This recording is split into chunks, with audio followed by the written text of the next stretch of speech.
Pupunta ako guys sa school recognition, mag-grade 3 na. Mama, patingin kami ng award ko.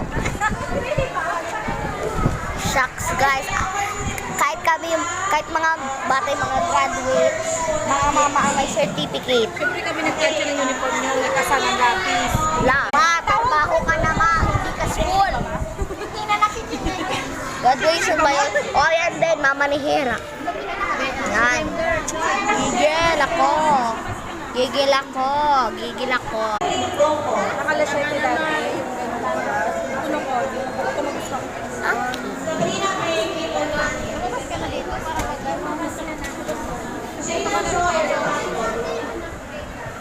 Hihintay ko pa guys. Turn.